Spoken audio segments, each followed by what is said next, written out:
Hello and welcome to today's episode of the Jacksonville Jaguars Insider Podcast. My name is John Shipley. I am your host and beat reporter, and I have been your beat reporter covering the Jacksonville Jaguars for OnSI every single day since August 2019, and we are continuing to push forward through another season together. As always, you can find our 100% free, 24/7 boots on the ground coverage of the Jacksonville Jaguars when you follow us on social media such as Facebook or Twitter at Jaguars on SI. You can also find us at www.si.com/NFL/Jaguars. All right, folks, welcome to today's episode of the Jacksonville Jaguars Insider Podcast.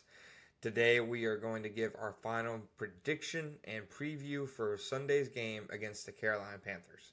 Now, you guys have really heard me talk all week about how while I do recognize that there are many unknowns with the Jacksonville Jaguars, I do recognize that there is simply a lot that until that first whistle sounds, we will not know about this team.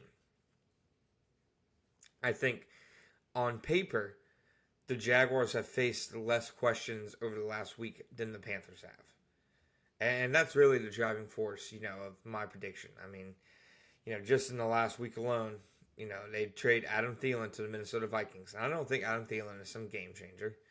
I think he's like a receiver 3 on a good team.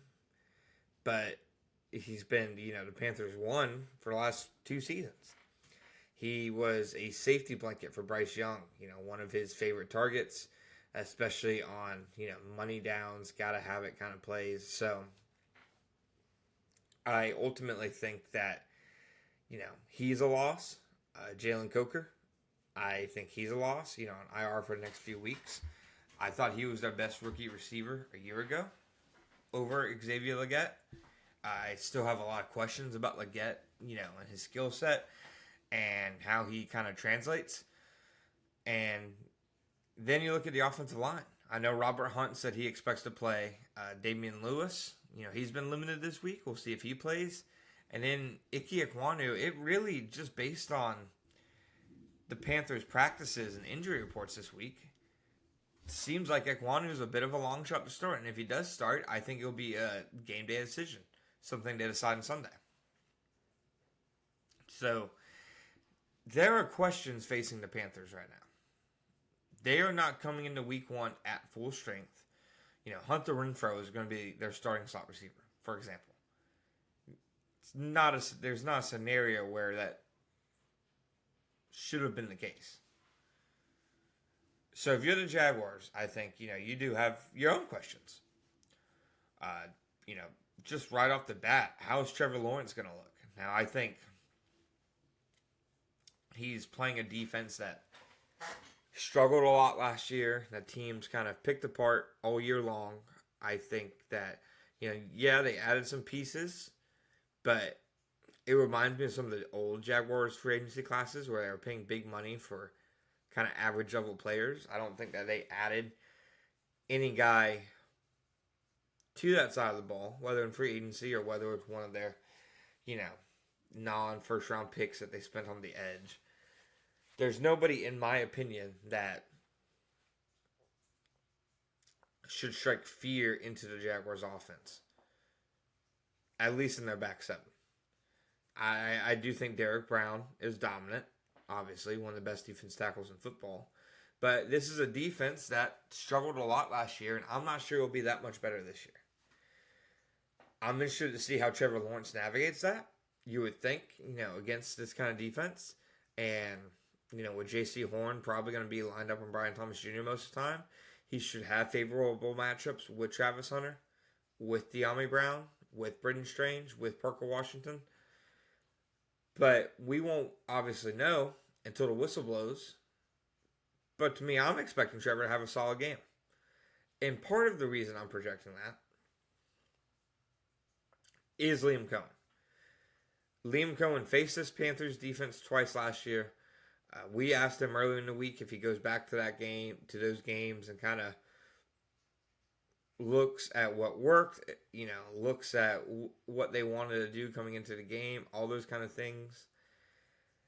I think there's value in that. No, yeah, it's different personnel on both sides of the ball, and sure, the Panthers are going to throw different things at them. But Liam Cohen diced this defense up twice last year. Baker Mayfield, in that second game that they had one of the best games of his career, numbers-wise. Bucky Irving was very productive, especially as a pass catcher. I think that Travis Etienne will be that guy this week. That's not to say that I think Travis Etienne is the Jaguars' number one running back, stamp it every single week. Because I do think it can change week to week. There'll be some games where teams are weaker, against the run up the middle, and it just feels like a Tank Bigsby week. But to me, the Panthers' issues with defending the pass, when running backs are involved, is a serious factor. And I think you put all this together, and you put together Jaguar skill guys, Liam Cohen, his scheme, versus what the Panthers have defensively, and I think I would give the edge to the Jaguars. Where I'm not ready to give the Jaguars the edge is the offensive line. I need to see this offensive line do it for me to be sold on it. I think it can be improved from last year. I think it can be, not one of the worst units in the NFL, like it's been at times over the last few years. But can it be better than the 25th, 24th offensive line? I'm not sure. And like I mentioned, Derrick Brown, he is a load in the middle of the defense. He is a tough guy to handle. He's a tough guy for offenses to run at. He kind of changes the entire complexion of the Panthers' defense from that perspective. And I'm not sure yet if the offensive line is up for that. Now, on the flip side, on the defensive side of the ball, Ted McMillan, obviously really big target. I'd expect, see a lot of Tyson Campbell versus him. I think you see a lot of Jordan Lewis versus Hunter Renfrow. And, as for Xavier Legette, I think you see the Travis Hunter or Jarian Jones. But that will be another key matchup. How do the Jaguars fare against the Panthers wide receivers? I would give Jordan Lewis the clear advantage over Hunter Renfrow. I would give the Jaguars corners the advantage when it comes to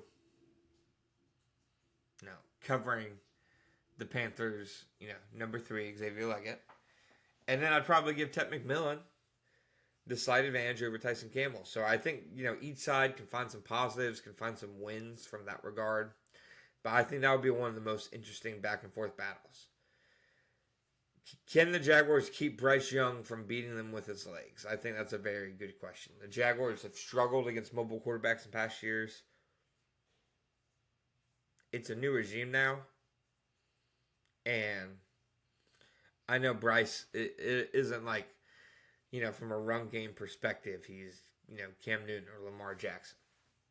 But he does have a good ability to scramble, pick up first downs, keep plays alive. That, to me, how they limit Bryce Young when he leaves the pocket will, to me, be as important of a factor than any other thing. And I think that the Jaguars ultimately, have, much like I think the Panthers might have an edge with their defensive line against the Jags offensive line. I think the same goes, inverted. I think that the Jaguars defensive line versus the Panthers offensive line, especially if Ekwonu's out, is a big, big mismatch. And that mismatch is kind of why I will lean the way that I go. I think Javon Walker and Josh Hines-Allen could be in for big games. I think Eric Armstead, now that you're finally seeing him inside full time, he definitely had flashes inside last year. I think that'll be a positive thing. So ultimately, I'm not sure how well the Panthers are going to hold up in protection against the Jaguars. And that if Young leaves the pocket and tries to scramble, it might be as much out of necessity as anything else. So for my final score prediction, I'm going Jaguars 24, Panthers 20. I'm picking the Jaguars because I like their advantage against the Panthers secondary and their advantage against the Panthers offensive line. But again, these are all things that we just think. We won't really know until Sunday, and that is when the Jaguars have to prove it. Thank you guys for listening to today's episode of the Jacksonville Jaguars Insider Podcast. My name is John Shipley. We'll be back next time.